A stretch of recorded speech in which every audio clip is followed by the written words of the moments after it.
अस्सलामुअलैकुम दोस्तों, आप सब कैसे हैं। मैं फिर हाज़िर हूँ आपके अपने चैनल मूड फ्रेशर में आपके साथ, जो है आवाज़ों का सफ़र और राज़ों की दुनिया। आपको स्टोरी कैसी लग रही है, अपनी राय ज़रूर दें। आज फिर सुनते हैं सोबारा के इस पुरअसरार जंगल की कुछ और दिलचस्प वाक़या। तो देर नहीं करके सुनते हैं तिलिस्मी जादी उर्दू नॉवेल की और एक नई एपिसोड। ये आवाज़ छूलदारी की तरफ से ही सुनाई दी थी। कोई धम से गिरा था। फिर एक दहशत भरी मर्दाना आवाज़ उभरी। सबसे पहले कर्नल उछल कर छूलदारी की तरफ भागा। उसने होशियारी से काम लेते हुए टॉर्च रोशन कर ली थी। फिर दूसरे भी उठ गए। राव पर दोहरी जिम्मेदारी आयद हो गई थी। इधर तो उसे दरिंदे पर निगाह रखनी थी और उधर ये हंगामा आराई भी नज़रअंदाज नहीं की जा सकती थी। फिर बहुत सी दहशत भरी आवाज़ें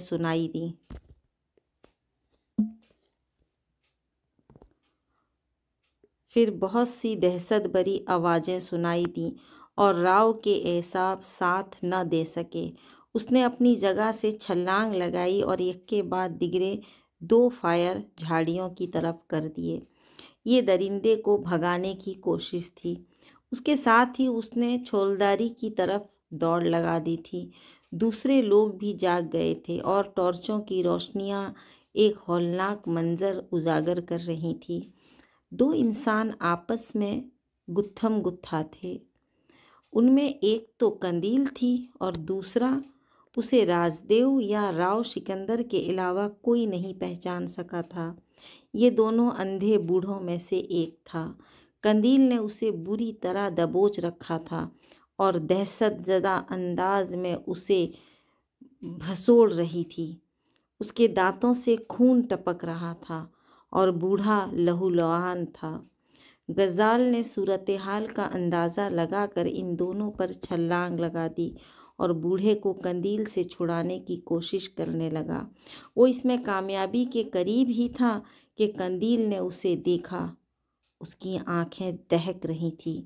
फिर उसने गज़ाल को एक झटका दिया और गज़ाल उछलकर दूर जा गिरा। कंदील ने फिर अपने शिकार को दबोच लिया और बूढ़े के हलक से कराहें निकलने लगी। किसी की समझ में नहीं आ रहा था कि क्या करे। वो साफ महसूस कर रहे थे कि बूढ़ा भाग जाने के चक्कर में है, लेकिन कंदील बिल्कुल बिल्लियों के से अंदाज में उससे चिमटी हुई थी और बूढ़ा उससे ज़ेर हो गया था।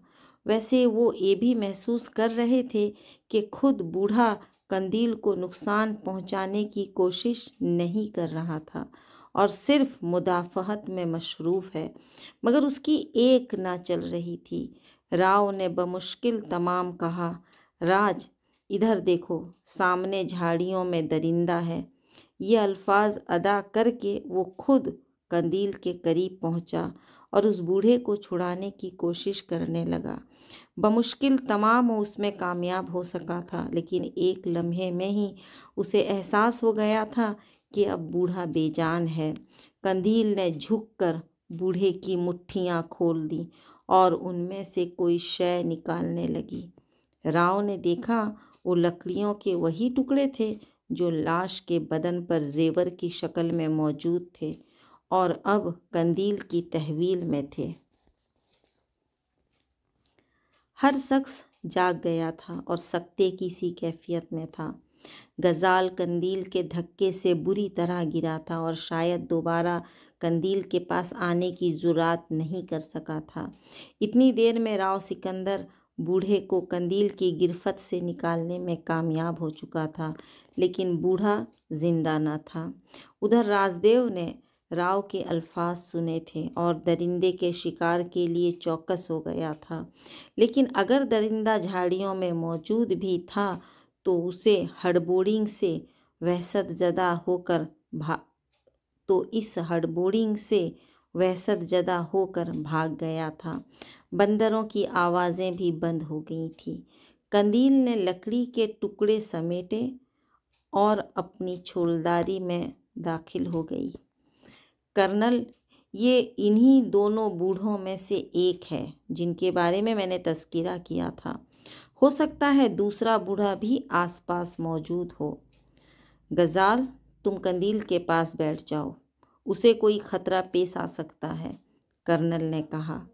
गज़ाल बेअख्तियार कंदील की छोलदारी की तरफ दौड़ गया। वो जानता था कि कंदील बीमार है और इस बीमारी के आलम में वो कुछ भी कर सकती है, लेकिन उसे कोई नुकसान नहीं पहुंचना चाहिए। चुनांचे वो छोलदारी में दाखिल हो गया। कंदील खामोश बैठी हुई थी। उसने गज़ाल को देखा लेकिन कुछ न बोली। बाहर बूढ़े की तलाश हो रही थी। दूसरा बूढ़ा कहीं न मिला। हर शख्स मसला होकर उसे तलाश कर चुका था। इस दौरान राव सिकंदर ने बूढ़े की लाश की तलाशी भी ले डाली थी, लेकिन उसके पास से कुछ बरामद न हो सका था। कर्नल फिरोज़ ने ख्याल जाहिर किया कि मुमकिन है दोनों बूढ़ों का ताल्लुक एडमंड गार्सा से हो और उसने लाश के जेवर हासिल करने के लिए उन्हें मतीन किया है।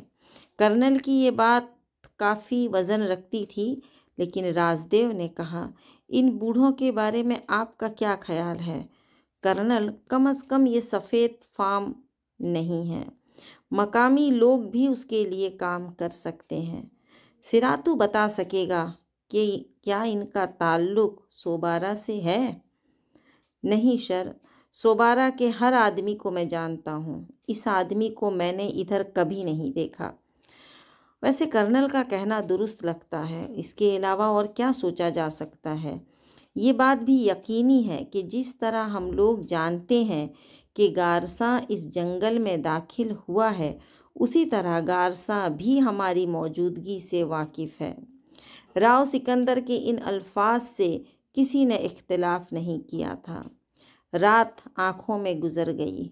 बूढ़े की लाश को झाड़ियों में फेंक दिया गया था। फिर ज़रूरी तैयारियों के बाद ये जगह छोड़ दी गई। राव सिकंदर और राजदेव राइफलें संभाले होशियारी से सफ़र कर रहे थे। हर तरह चौकस रहना ज़रूरी था। एक तरफ जंगली दरिंदों का ख्याल था जिनके आसार जगह जगह मिल रहे थे, और दूसरी तरफ एडमंड की तरफ से किसी कार्रवाई का ख़तरा भी था। चुनांचे सख्त एहतियात की जा रही थी। गज़ाल की मुस्तकिल ड्यूटी कंदील पर लगा दी गई थी और गज़ाल उसके साथ था। अब तक के सफ़र में गज़ाल बिल्कुल खामोश था। बहुत देर के बाद कंदील ने खुद उसे मुखातिब किया। गज़ाल, बहुत खामोश हो, तुम ही कुछ बात करो कंदील। तुमसे कुछ कहना चाहती हूँ गज़ाल, कहो। मैं इन दिनों कुछ अजीब कैफियत महसूस कर रही हूँ गज़ाल, बहुत अजीब। शायद तुम यकीन ना करो। मुझे तुम्हारी हर बात पर यकीन होता है कंदील। तुम्हें मुझ पर एतमाद है गज़ाल? हाँ कंदील, गज़ाल ने ठोस लहजे में कहा। मगर बदकिस्मती से मैं इन दिनों अपनी जात का एतमाद खो चुकी हूँ। मेरा जहन गज़ाल मुझसे बागी हो गया है। मैं अपना तयीन करती हूँ कि मैं क्या हूँ। मैं खुद को याद करती हूँ, अपने आप को यकीन दिलाती हूँ कि मैं कंदील हूँ, सिर्फ कंदील, राव सिकंदर की बेटी। अंदर से एक आवाज़ उभरती है कि मैं कुछ और भी हूँ। मेरा दिमाग चीखने लगता है। यूँ लगता है जैसे मेरे तहतुल शऊर में हलचल हो रही है। कोई कुछ कह रहा है मुझसे। वो मेरे इस ख्याल की नफ़ी करना चाहता है, मगर इस आवाज़ का मफ़हूम मेरी समझ में नहीं आता। मुझे यूँ लगता है जैसे मैं सब कुछ जानती हूँ, लेकिन वो क्या है जो मैं जानती हूँ? मैं न जाने कब से इस कर्ब का शिकार हूँ। बस एक गोशा, मेरे दिमाग का एक गोशा तारीक है गज़ाल। अगर ये गोशा रोशन हो जाए तो सब ठीक हो जाएगा। मुझे रोशनी की तलाश है। मैं इन नामरबूत ख्वाबों को जोड़ना चाहती हूँ। ये ख्वाब जुड़ गए तो उसका सांस फूलने लगा। गज़ाल खामोश रहा था। दोनों के घोड़े सुस्त हो गए थे। गज़ाल कंदील के अल्फाज समझने की कोशिश कर रहा था। फिर उसने कहा, तुम्हें इन ख्वाबों के कुछ नुकूस भी याद नहीं रहते कंदील? वो कैसे ख्वाब हैं? क्या होता है उन ख्वाबों में? पता नहीं गज़ाल क्या होता है। मेरा दूसरा वजूद एक अनोखी दुनिया देखता है। वो इस दुनिया से मानूस होता है, मगर मैं उस दुनिया में अजनबी होती हूँ। मेरा दूसरा वजूद हर बात समझता है, मगर मुझे कुछ नहीं मालूम होता। इस वक्त मैं निढाल हो जाती हूँ, बुरी तरह थक जाती हूँ। एक सवाल करूँ कंदील? सोचकर जवाब देना। ज़रूर। पिछली रात पिछली रात तुमने किसको सजा दी थी? वो एक बूढ़ा आदमी था। बूढ़ा आदमी? कंदील ने सोच भरे लहजे में कहा। देर तक सोचती रही, फिर बोली, वो मैं नहीं थी। मुझे कुछ याद आ रहा है। वो त्रिशेरा था। कौन? त्रिशेरा। एशा बेओन मार्श तीरे। वो केबोन हासिल करना चाहता था। कंदील ने बेअख्तियार लकड़ी के वो जेवर टटोले जो उसके पास महफूज थे। केबोन? गज़ाल बोला। रश तरेरा। कंदील ने वो जेवर गज़ाल को दिखाते हुए कहा, और गज़ाल सर्द निगाहों से कंदील को देखता रहा। जब कंदील ने और कुछ न कहा तो वो खुद ही बोला, लकड़ी के ये जेवर कैसे हैं कंदील? तुम इनकी हिफाजत क्यों करती हो? ये केबोन हैं। ये मुझे सब कुछ बताते हैं। उनसे रोशनी फूटती है और उस रोशनी में मुझे रास्ते नज़र आते हैं। इनसे उठने वाली खुशबू, गज़ाल, ये कैसी खुशबू है? यूँ लगता है जैसे ये मेरे बदन की खुशबू हो, कहीं मेरी रूह की खुशबू हो। मुझे इस खुशबू से प्यार है गज़ाल। मैं अपने जहन की इन उलझनों से परेशान हूँ। मेरे इस दूसरे वजूद की क्या वजह है? गज़ाल, क्या मैं बीमार हूँ? तुम ठीक हो जाओगी कंदील। बाज़ औक़ात मैं सोचती हूँ, तुम मेरे बारे में क्या सोचते होगे? मैं तुम्हारे बारे में क्या सोचता हूँगा? गज़ाल ने अजीब सी मुस्कुराहट से कहा। हाँ गज़ाल, अब मैं एक पागल लड़की हूँ। कंदील के मुंह से एक सिसकी के से अंदाज में निकला। तुम जो कुछ भी हो कंदील, मैं तुम पर मिट जाऊंगा। मैं इन तमाम पुरअसरार कुव्वतों को शिकस्त दे दूंगा। ये मेरा अज़्म है। तुम्हें भी ऐसा दूसरा इंसान नहीं मिलेगा कंदील। आज़मा लो मुझे।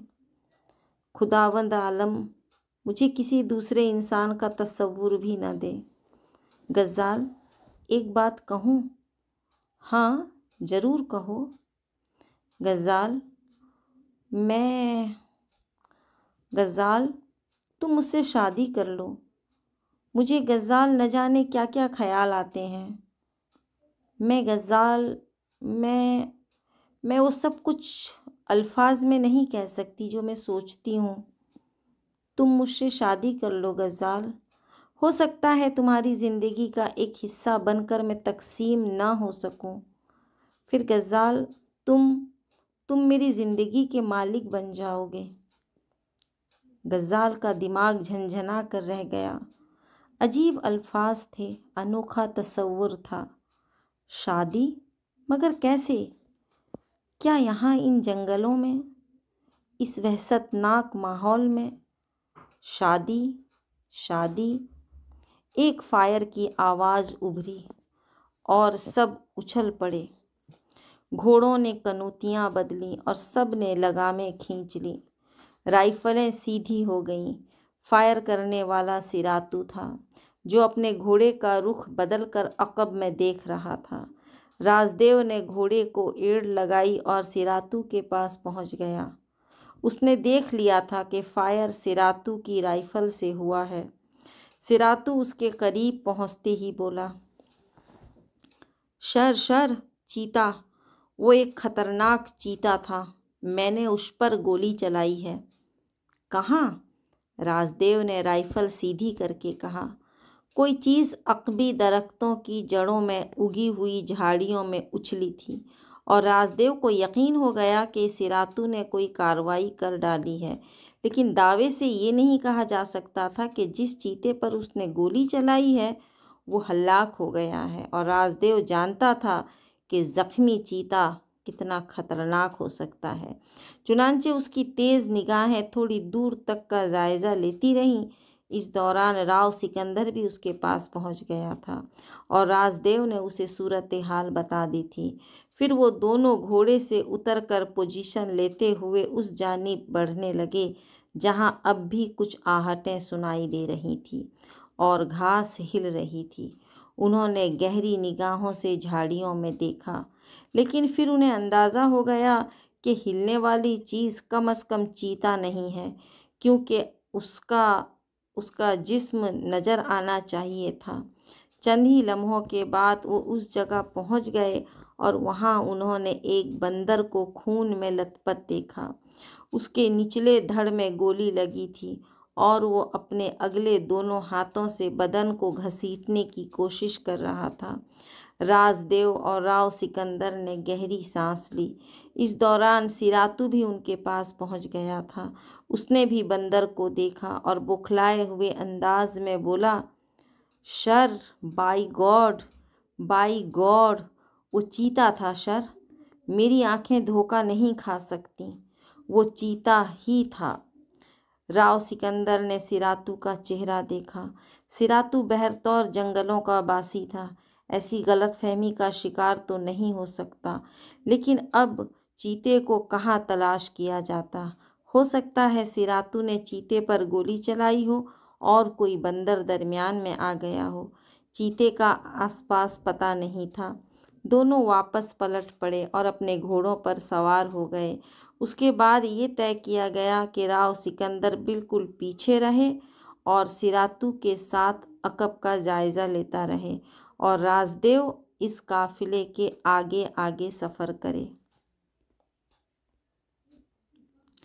गज़ाल और कंदील की गुफ्तगू इस हंगामे की वजह से ख़त्म हो गई थी और उसके बाद इन लोगों ने काफ़ी फासला तेज़ रफ्तारी से तय किया ताकि किसी ऐसी खुली जगह जा पहुँचें जहां अगर चीता उनका ताक़ीब कर रहा है तो उनकी निगाहों में आ जाए। रास्ते अब दुश्वार गुजार होने लगे थे।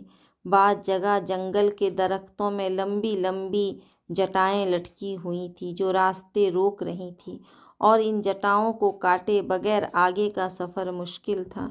अलबत्ता ये आसानी थी कि ये जटाएं ज़्यादा नहीं थीं और काफ़ी फासले पर थीं।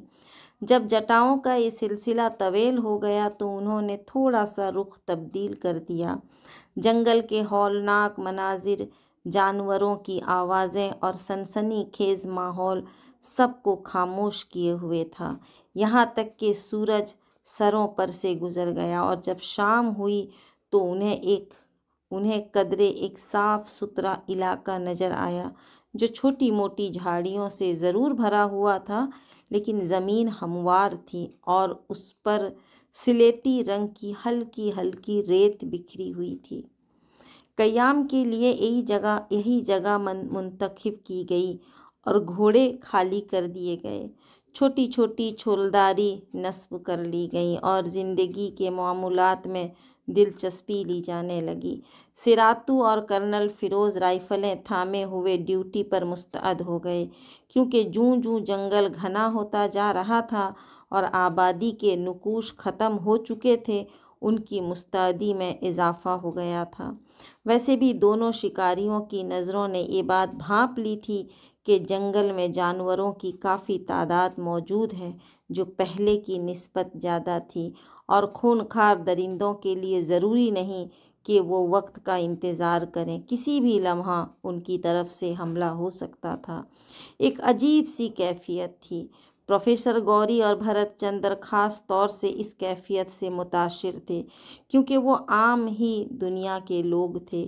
ख़ास तौर से प्रोफेसर गौरी तो कुछ खौफज़दा सा भी था और गालिबन ये सोच रहा था कि उसने इस मुहिम में हिस्सा लेकर जल्दबाजी से काम लिया है। ये सब कुछ उसके बस की बात नहीं थी। अलबत्ता सफ़र में उसे कोई ऐसी दिक्कत नहीं हो रही थी जो जिस्मानी तौर पर उसे परेशान कर दे। बस दरिंदों का हर लम्हा खौफ उसके लिए जागुसल था। बहरहाल रात के खाने की तैयारियां हुईं और उसके बाद वो लोग अपनी अपनी ड्यूटियों पर मुस्तअद हो गए। तकरीबन रात के 12:30 बजे थे। आसमान पर चांद नहीं निकला था और सितारों की मदहम रोशनी एक पुरअसरार खामोशी मुसल्लत किए हुए थी। राजदेव कर्नल फिरोज के साथ अपनी ड्यूटी पर मुस्तअद था और कर्नल फिरोज उससे मुख्तलिफ मौज़ूआत पर गुफ्तगू कर रहा था। कर्नल का ख्याल था कि फ़ौजी महमात में ये लुत्फ़ नहीं आता।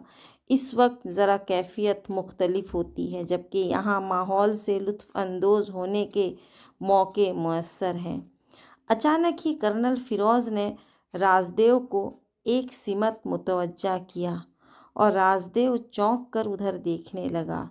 छोटी छोटी झाड़ियाँ कहीं कहीं झुंड की शक्ल में भी मौजूद थीं और कर्नल फिरोज का इशारा ऐसे ही एक झुंड की तरफ था। राजदेव कर्नल फिरोज के इशारे की सिमत देखने लगा, फिर बोला, क्या बात है कर्नल, कुछ देखा है आपने? हाँ, 2 चमकते हुए जुगनू नज़र आ रहे हैं मुझे, कर्नल फिरोज ने कहा। 2 जुगनुओं की बात ने राजदेव को चौंका दिया। वो समझता था कि ये दो जुगनू क्या होते हैं। चुनांचे उसने राइफल का ट्रैगर चढ़ा लिया और उस तरफ देखने लगा। इब्तिदा में उसे कुछ नज़र न आया, लेकिन फिर उसकी निगाहों ने बआसानी इन 2 चमकती हुई सुर्ख आँखों को देख लिया, जिनके बारे में राजदेव को बखूबी अंदाज़ा था। यकीनन सिरातू का कहना दुरुस्त था।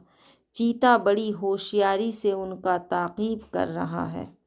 हालांकि बाद के रास्ते में चीते की मौजूदगी के अमकानात नहीं मिले थे, लेकिन जंगल के जानवर भी कम होशियार नहीं होते और वो जानते हैं कि माहिर शिकारियों का ताक़ीब किस तरह किया जाता है।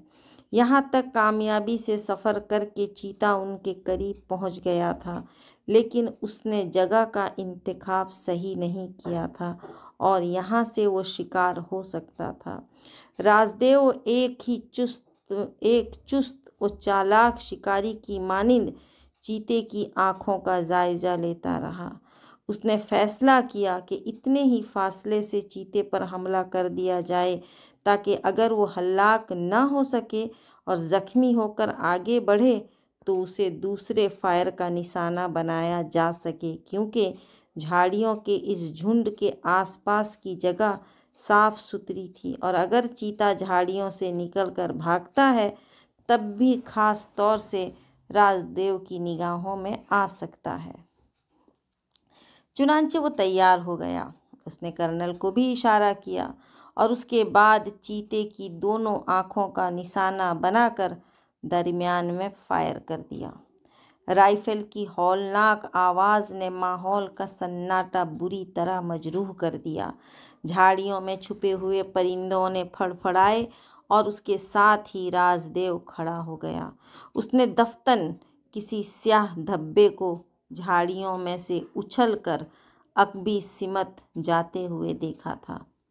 जानवर ने इंतहाई चालाकी का सबूत दिया था और सामने आने की बजाय झाड़ियों के अकब में दौड़ता चला गया था ताकि राइफल की जद पर न आ सके, लेकिन राजदेव ने एहतियातन एक और फायर भी कर दिया और उसके बाद होशियारी से उधर देखने लगा।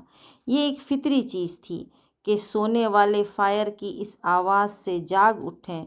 चुनांचे सभी जाग गए और सूरत हाल मालूम करने के लिए निकल आए। सब ने अपनी अपनी राइफलें संभाल ली थी, लेकिन राजदेव से अभी बाजपुर्श नहीं की गई थी।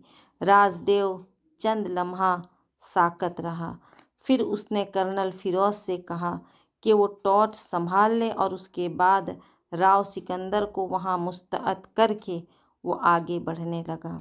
उसने अंदाज़ा लगाया था कि झाड़ियों के अकब में और भी झाड़ियाँ हो सकती हैं और चीता उस सिमट गया है।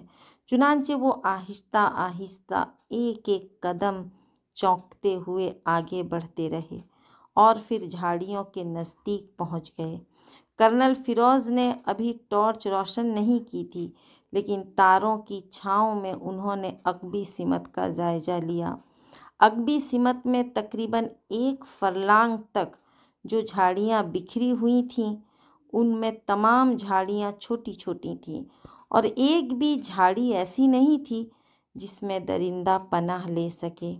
वो थोड़ी देर तक माहौल का जायज़ा लेते रहे। दरिंदा उन्हें कहीं भी नज़र नहीं आ रहा था।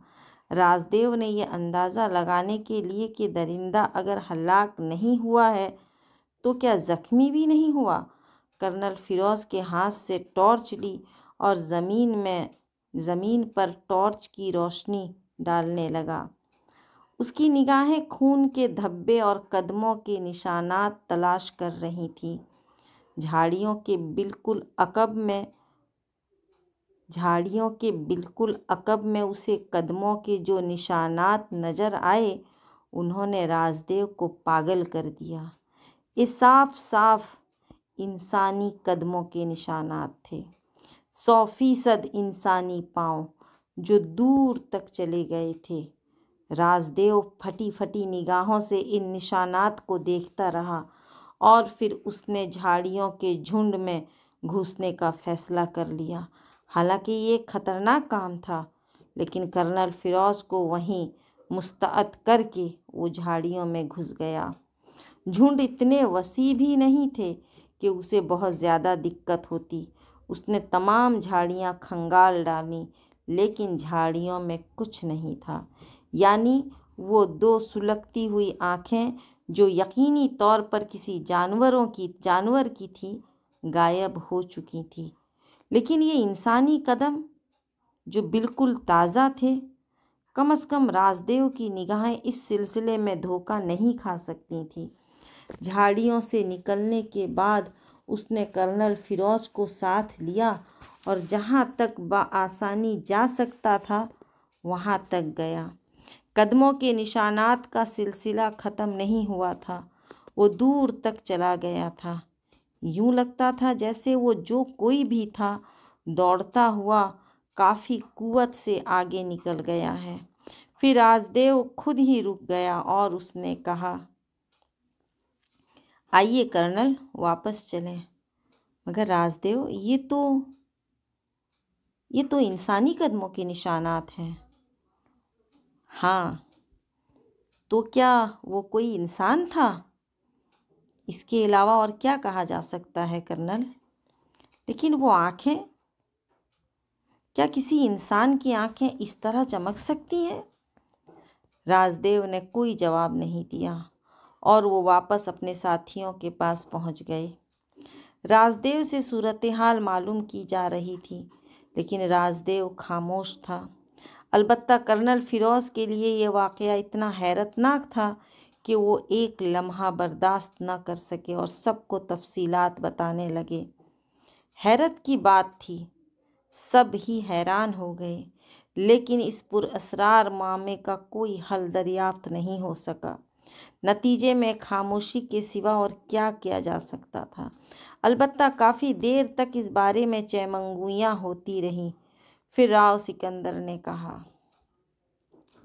जंगल की ज़िंदगी में ये वाक़यात आम होते हैं, लेकिन हमारे पास इसके सिवा चाराकार भी नहीं होता कि हम हर अनोखे वाक़ये को भूल जाने की कोशिश करें और रात की नींदें मजरूह ना करें। चुनांचे आप लोग सो जाइए, यही बेहतर है।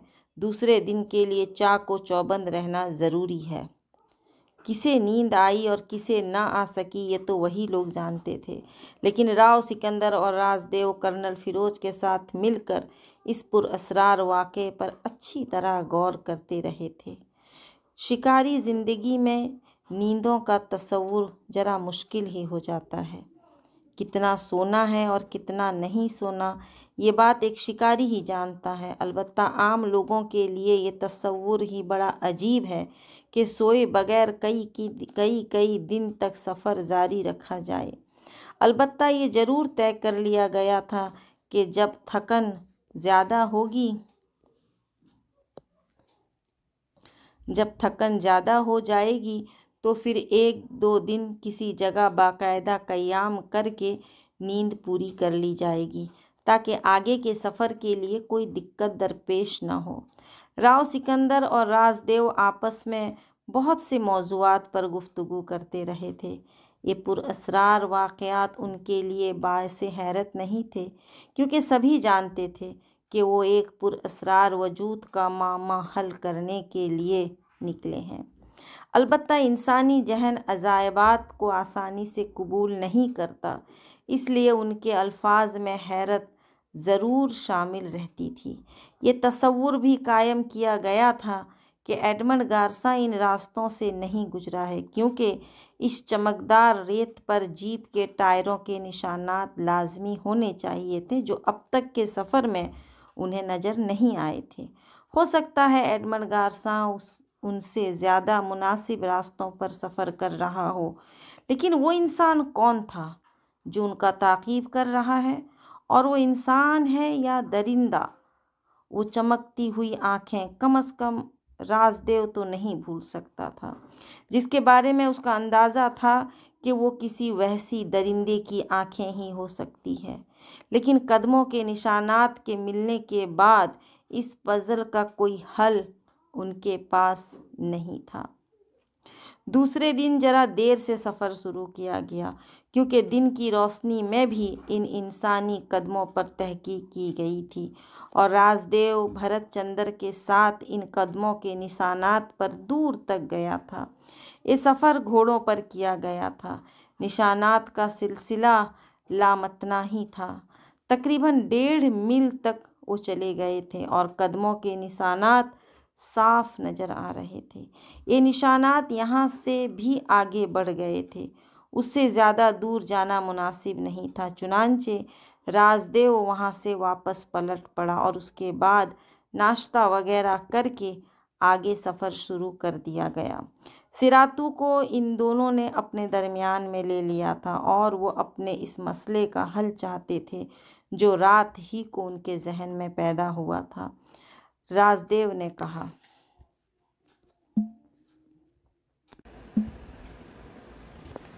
सिरातू, ये वो जगह बिल्कुल नहीं है जहाँ से हम गुज़रे थे। कब सर? सिरातू ने सवाल किया। इस वक्त जब हम इस छोटी सी नदी से वापस आए थे। सैलाब के दौरान तो जाहिर है रास्तों का तयन ही नहीं हो सका था, लेकिन नदी से वापसी पर हम कम से कम इन रास्तों से नहीं गुजरे थे जब हम वो लाश लेकर आए थे। सिरातू किसी गहरी सोच में डूब गया। फिर उसने कहा, सर, मैं सच बोलता, ये वही रास्ता है, बट ऐसा हो सकता है कि कोई दूसरा सैलाब इधर ऐसा किया। गोया तुम्हें कहना चाहते हो कि जिन रास्तों का तुमने तयन किया था हम उन्हीं पर आगे बढ़ रहे हैं? यस सर, सिरातू यही बोलता। सिरातू ने कहा, और तुम्हें पूरा एतमाद है? सर, हम कोशिश करता, सिरातू ने जवाब दिया, और राजदेव पुरख्याल अंदाज में राव सिकंदर का चेहरा देखने लगा।